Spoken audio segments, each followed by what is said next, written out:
अस्सलामुअलैकुम वरहमतुल्लाहि वबरकातुह। मेरे मोहतरम अज़ीज़ साथियों, शंकराचार्य ने जो सबक सिखाया है देश के हर नागरिक को, उसको सुनना चाहिए। और योगी सरकार को लेकर कह दिया इन्होंने बहुत बड़ी बात, जिसको हर नागरिक को सुनने की कोशिश करना चाहिए। मेरे दोस्तों, संत तो आपने बहुत देखे होंगे, लेकिन ये संत बहुत हट के नजर आ रहे हैं। अक्सर बातें इनकी मेरे दोस्तों हिंदू मुसलमान वाली नहीं रहती हैं, बल्कि हक परस्ती की बात बोलने की कोशिश करते हैं। सारी बातों को मैं नहीं कह सकता, लेकिन आप इनके बयान सुनिए। अक्सर हिंदू मुसलमान लड़ाई झगड़ा फितना फसाद ये सब से बहुत दूर रहने की कोशिश करते हैं। और योगी सरकार को ऐसा सबक सिखाया है, ऐसा सबक सिखाया है कि या तो ये संत बन के रहें या तो फिर ये मुख्यमंत्री बन के रहें। दोनों एक साथ नहीं कर सकते, जैसे दो गाड़ी पर एक साथ नहीं चला जा सकता। इन्होंने मिसालें बयान की हैं और इन्होंने धर्म और संविधान को क्लियर करके बताया है कि क्या जरूरी है। मेरे दोस्तों, जो इतना बड़ा फसाद देश के अंदर मचा हुआ है, आखिर ये कौन लोग हैं?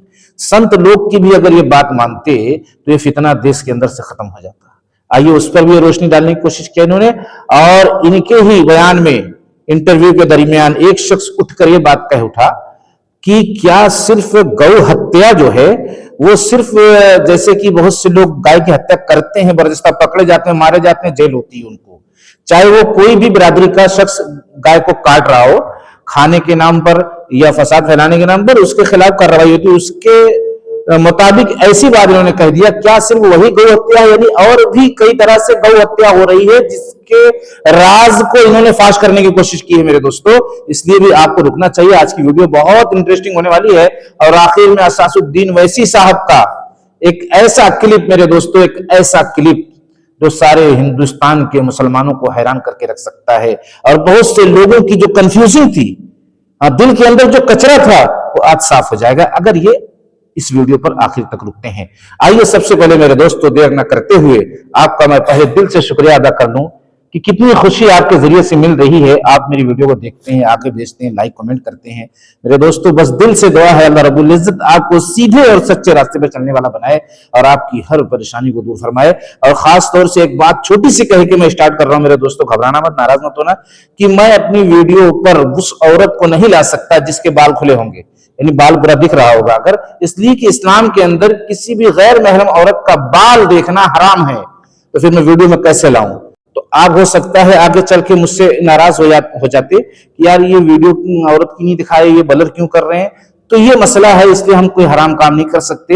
हाँ, जो औरत को स्कार्फ लगा होगा, यानी दुपट्टा ढाके, चाहे हिंदू धर्म की औरत हो चाहे मुसलमान धर्म की, अगर उसने स्कार्फ किया है, यानी दुपट्टे को ढाका है, तो उसको हम दिखाने की कोशिश करेंगे इंशाअल्लाह। वो भी हमारी मजबूरी होगी। आइए सबसे पहले उनकी वो वीडियो देखिए जो उन्होंने योगी जी को कैसी डांट लगाई है। मंत्री आपको एक संत दिखाई देते हैं, तो क्या ये बात आपको आश्वस्त नहीं करती कि चीजें सब विधान के हिसाब से ही हो रही होंगी? देखिए, बात यह है कि संत क्या और असंत क्या, जो जिस गद्दी पे बैठा है उस गद्दी की अपनी मांग होती है। जो जहाँ पर बैठा है, वो मुख्यमंत्री हैं इस समय। आप लोग उनको संत भी कहते हैं, हमको अच्छा नहीं लगता है। वो महंत और राजनेता दोनों एक साथ कोई नहीं हो सकता, न्याय नहीं कर पाएगा, इसलिए क्योंकि संत की जो गद्दी है उसकी अलग बात है और जो राजनेता की गद्दी है, मुख्यमंत्री की गद्दी है, उसकी एक अलग बात है, उसकी अपनी मांग है। मेरे दोस्तों, मेरे अजीजों, इन्होंने क्लियर कर दिया, स्पष्ट कर दिया कि दो काम एक साथ नहीं हो सकता, यानी दो गाड़ी पे एक साथ नहीं बैठ सकते, दो कुर्सी पर एक साथ नहीं बैठ सकते। इन्होंने स्पष्ट कर दिया।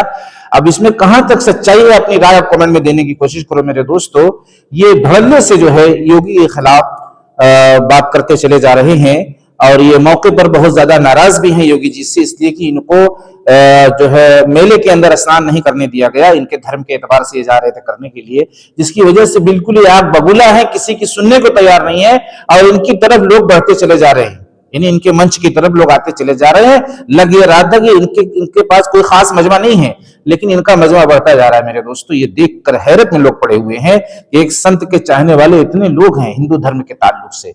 अब मैं दूसरी वीडियो इनकी दिखाने वाला हूं कि धर्म पहले कि संविधान पहले। मेरे दोस्तों, हिंदू धर्म वालों से खास तौर से मैं निवेदन करता हूं, गुजारिश करता हूं कि अगर आप अपने संत लोग को मानते हैं, हिंदू धर्म का पालन करते हैं। तो इनके इस इंटरव्यू को सुनिए। उसके बाद तीसरा, गाय की हत्या और किस्म से भी हो रही है, एक बड़ा राज आपके सामने आने वाला है, आपको सुनना चाहिए और अपने धर्म के एतबार से अपने आप को पाबंद करना चाहिए। आइए इनकी दूसरा टॉपिक इनका सुनिए। की कोई व्यवस्था नहीं है, कैसे हमारी आवश्यकताओं की पूर्ति वो करेगा संविधान? इसीलिए धर्म को छोड़ करके हम कैसे संविधान पर पूरी तरह से अवलंबित हो सकते हैं? उसमें परलोक की कहाँ चर्चा है बताइए? वो केवल लोक के बारे में व्यवस्था बताता है और हमारा धर्म वो लोक और परलोक दोनों को सुधारने की बात करता है। अंतर है दोनों में। तो जो भारतीय नागरिक है और शास्त्र में सनातन धर्मी भी है, वो क्या करे? वो संविधान को माने कि शास्त्र को माने? शास्त्र को मानना होगा, क्योंकि शास्त्र लोक परलोक दोनों की चर्चा करता है और हमारा जो जीवन है उसमें लोक परलोक दोनों समाहित हैं।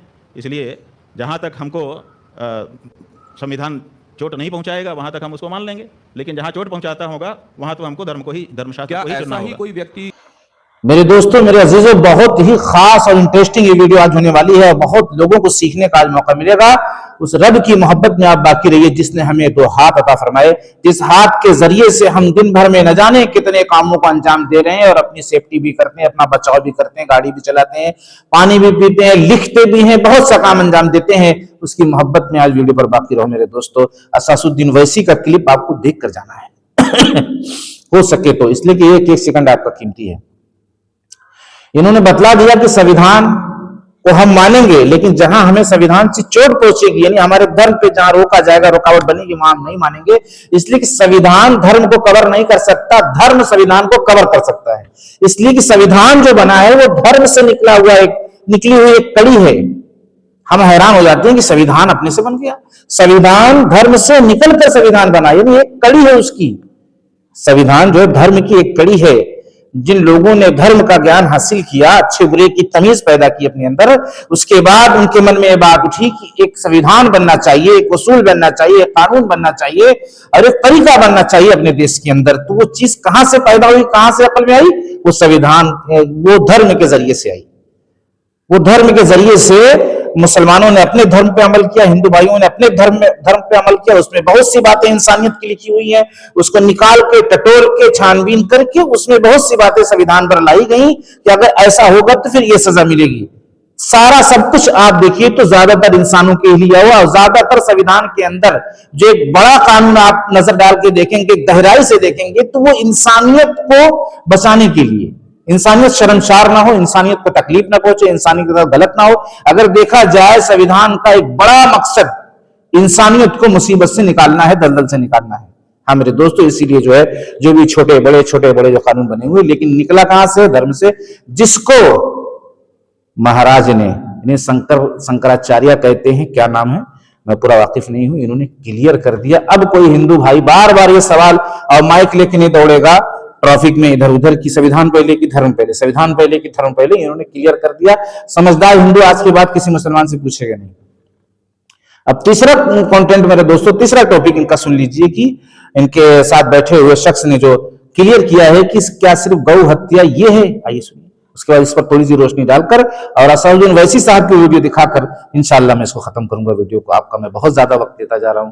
अल्लाह तबारक व तआला मेरे लिए भी आसानी पैदा फरमाए हर काम में और आपके भी हर काम में आसानी पैदा फरमाए, इसलिए कि आप वक्त दे रहे हैं। पर आप कह रहे हैं बलि देना, किसी को मांस के हिसाब से, खाने के हिसाब से पशु की हत्या करना, गाय की हत्या करना, गाय के संदर्भ में गो हत्या, सिर्फ यही गो हत्या है क्या? भूखे गौशालाओं में मरती हुई गायें ये गो हत्या नहीं है? इसके लिए आपने कभी कोई आवाज नहीं? क्यों गाय गौशालाएं में गायों की हत्या, मौत, वो हत्या मैं मानता हूँ, लेकिन वो गो हत्या नहीं है क्या? उस पर भी तो कोई दृष्टि होनी चाहिए। तो मेरे मोहतरम अजीज साथियों, ये भाई ने बहुत अच्छा संदेश देश के सारे नागरिक को पहुंचा दिया कि गौ हत्या सिर्फ वो नहीं है जिस पर इतना बड़ा फसाद और विवाद मचा हुआ है और गौ रक्षक बनकर लोगों की जान तक ले रहे हैं। सिर्फ गौ हत्या वो नहीं है, गौ हत्या ये भी है कि रोड पर पड़ी एक्सीडेंट के जरिए से, चोट लगने की वजह से जो गाय मर जा रही हैं वो भी गौ हत्या है। गौशालों में जो गाय खाने पीने की वजह से परेशानी हालत में मर जा रही है, उनका इलाज नहीं हो पा रहा, वो भी गौ हत्या है। इन्होंने एक बहुत बड़ी क्लियरिटी किया है और ये बताने की कोशिश किया है कि फिर उनके खिलाफ कौन सा केस बन रहा है। इसने गौ हत्या किया तो इसके उसके हाथ पर तोड़े जा रहे हैं, इसको मारा जा रहा है, इसको जेल में बंद किया जा रहा है, इसको ढकेला जा रहा है, इसके घर उजाड़े जा रहे हैं, गिराए जा रहे हैं। इनके साथ क्या होना चाहिए, जबकि हत्या दोनों है, इन्होंने ये साबित किया है। मेरे दोस्तों, ये तीनों टॉपिक कैसा लगा आपको अपनी राय कमेंट में लिखना है, बगैर भेदभाव के। मेरा जो चैनल है वो भेदभाव से ताल्लुक नहीं रखता। ज्यादातर आपने देखा होगा कि हम एकता और मोहब्बत की बात करते हैं, सही बात करने की कोशिश करते हैं। अब हम ये नहीं कहते कि जो गौ हत्या करते हैं वो सही लोग हैं, ये मेरा मुद्दा नहीं है, वो भी गलत है, वो भी गलत है, नहीं करना चाहिए। जब किसी के धर्म की बात है और उसको लोग माता मानते हैं तो फिर उसके करीब नहीं जाना चाहिए, बल्कि हमें एहतियात करना चाहिए। उसकी हत्या आज भी आप कर रहे हो तो उस धर्म के पूजने वाले को तकलीफ नहीं होगी, वो आपको मारेगा नहीं, दौड़ाएगा नहीं। खेल तो बिगाड़ा जा रहा है दोनों तरफ से। अगर ये ऐसा कर रहा है तो वो लोग मार रहे हैं, वो लोग इसलिए मार रहे हैं कि धर्म की बात है, कानून का ख्याल नहीं कर रहे हैं, कानून का पालन नहीं कर पा रहे हैं। इसलिए जो है जितने भी मुसलमान भाई है, हिंदू भाई इस तरह की, क्योंकि हिंदू भाई भी इस तरह का भी केस मिला है कि वो पकड़े गए गाय को ले जाते हुए, नाम हिंदू निकला उनका। तो इस तरह के काम करने वालों को भी मैं वार्निंग करता हूं कि एहतियात करें। जब किसी के धर्म का मसला, आस्था का मसला है, बहुत बड़ी बात हो जाती है मेरे दोस्तों। जब धर्म की बात आती है तो वो पूजा करता है, इबादत करता है, वो किसी तरीके से भी करता है, वो अपने धर्म को सही और सच्चा समझ के कर रहा है ना। अब हम ये बोलेंगे नहीं आपके धर्म में ये गलत है, ये गलत है, तो इस्लाम धर्म के लिए गलत है ना, लेकिन वो अपने आप को सही समझ रहे हैं ना, तब तो कर रहे हैं। इसलिए जो है हम मोहब्बत और प्यार से किसी पैगाम को पहुंचाने की कोशिश करें। अब मैं बताना ये चाहता हूं कि असासुद्दीन वैसी साहब ने जो बात कही है वो बात अपने आप में हैरान कर देने वाली है मेरे दोस्तों। आइए देख लीजिए, सुन लीजिए। बहुत से लोग कंफ्यूज थे, मैं भी कंफ्यूज था कि यार ये तो बहुत खिलाफ हैं ऐसे लोगों के। लेकिन मेरे दोस्तों, जब से मैंने इस वीडियो को देखा तो मेरा यकीन तब्दील हो गया, मजबूत हो गया कि नहीं, इनके दिल में अल्लाह तबारक व तआला ने इन लोगों की मोहब्बत डाली है। और जो चूक हुई है कहीं ना कहीं से उलमा कराम से भी चूक हुई है। उलमा कराम ने जब इनके खिलाफ कोई आवाज उठाई तो उसमें कहीं ना कहीं से बेअदबी थी। सारे आलिमों से नहीं ऐसा हुआ है, जो बात साफ है वो साफ है और साफ रहेगी। कुछ आलिम इस तरीके से इनके खिलाफ बहुत बुरे भद्दे भद्दे जुमले बोले, जिससे एक आलिम और एक गैर आलिम, मेरे दोस्तों, वो तो आपका गुला हो ही जाएगा। इसलिए कि गैर आलिम पूरी बसीरत, आप चाहें कि आप आलिम हैं, आपके पास जब वो बसीरत नहीं है तो गैर आलिम के पास इतनी बसीरत कहां से आएगी। लेकिन उसके बाद भी इनके अंदर जो मोहब्बत मैंने देखी है मेरे दोस्तों, आपका भी दिल खुश हो जाएगा। आइए देखिए। मेरे भाई, हम अपने हाथों से अपने उलमाए कराम की तौहीन करवाते हैं। अगर थोड़ी देर के लिए मालूम हो जाए कि ये हमारे उलमाए कराम अंबिया के वारिसीन हैं, इनके दिल में अल्लाह का कलाम और रसूल अल्लाह सल्लल्लाहु अलैहि वसल्लम की हदीस है, जो अंबिया के वारिसीन हैं, हम एक मामूली चीफ मिनिस्टर के लिए कह रहे हैं उठो उठो। मेरे दोस्तों, मेरे अजीजों, एक बात मेरी याद रखना कि अगर असासुद्दीन वैसी साहब, जो खूबी इनकी दिखाई गई यहाँ पर, इन्होंने जो काम अंजाम दिया है, अगर ये इसके खिलाफ हो जाए किसी दिन, या इसको गलत बोलने की कोशिश करने लगे, अदब न करें और इनसे गलतियां होने लगे, तो ऐसा नहीं कि फिर भी हम इनकी तरफदारी करते रहेंगे। हम इनकी इज्जत और अजमत, हर मुसलमान की इज्जत और अजमत मेरे दोस्तों एक मुसलमान के अंदर होना चाहिए। लेकिन अगर वो कहीं चूक कर रहा है तो उसको बताना और समझाना भी उसकी मोहब्बत ही की अलामत है, उसकी चाहत ही की अलामत है। लेकिन जो लोग समझदार है वही समझ पाते हैं। लोग समझते हैं अरे ये तो इनके खिलाफ हो गए, अगर सही बात कोई बतला रहा है तो खिलाफ हो गए। जैसे कि मैंने कहा कि अपनी पार्टियों में और इस तरीके से अपनी मजलिसों में, भाषणों में जो बड़े बड़े लोग जमा होते हैं, जन सैलाब कायम होता है, उसमें कुछ ऐसी चीजें ना की जाएं जिससे इंसानियत को तकलीफ पहुंची, चाहे वो किसी भी धर्म से ताल्लुक रखने वाला हो। जैसे साइलेंसर कुछ लोग खोल कर चलते हैं, बहुत भयंकर किस्म की आवाज आती है, नारेबाजियां इस तरीके से होती हैं जो कहीं कहीं नहीं होना चाहिए, जहां पे इंसानों को बड़ी तकलीफ पहुंचती है। बहुत से जुमले ऐसे बोल दिए जाते हैं दूसरे धर्म के खिलाफ, जो वो लोग इस्लाम से बदजन हो जाते हैं। यही मुसलमान हैं, अगर ये जीतेंगे, ये आगे जाएंगे तो फिर इस तरह का अंजाम होगा, इस तरीके की हरकत होगी। इसलिए इनसे सावधान रहो, इनके मजहब से दूर रहो। तो उस पर फिर मुझे बोलना ही पड़ेगा, चाहे कोई भी आ जाए इंशाअल्लाह। इसलिए बात अल्लाह की आ जाएगी। इन्होंने इतना बड़ा काम यहाँ खैर का किया है तो मैंने दिखाने की कोशिश की। इसके पहले भी मैं इनकी तारीफ कर चुका हूँ, लेकिन इसका मतलब ये नहीं कि मैं पिट्ठू बना रहूंगा। और किसी मुसलमान को किसी का पिट्ठू नहीं बनना है। हमें इंसानियत की बात करना है, हक की बात करना है, अपने रब को राजी करने की बात करना है। हाँ मेरे दोस्तों, ये सिफत याद अपने अंदर लाना है। इंशाअल्लाह हमारा देश भी तरक्की करेगा और हम भी तरक्की करेंगे, और हमारी जिंदगियों में ऐसा सुकून और अमन दाखिल होगा ना, जिस दिन हम ये रास्ता अपना लिए मेरे दोस्तों, जो पैगाम मैं पहुंचा रहा हूं, अल्लाह तबारक व तआला मुझे भी आप सभी हजरात को कहने सुनने से ज्यादा अमल की तौफीक अता फरमाए, और मेरे कहने में अगर कहीं से गलती हुई है तो मेरी इस्लाह करने की कोशिश करें। मैं यही दिल से दुआ करूंगा, अल्लाह तबारक व तआला दुनिया के हर इंसान को सीधे और सच्चे रास्ते पर चलने वाला बनाए। अस्सलामु अलैकुम।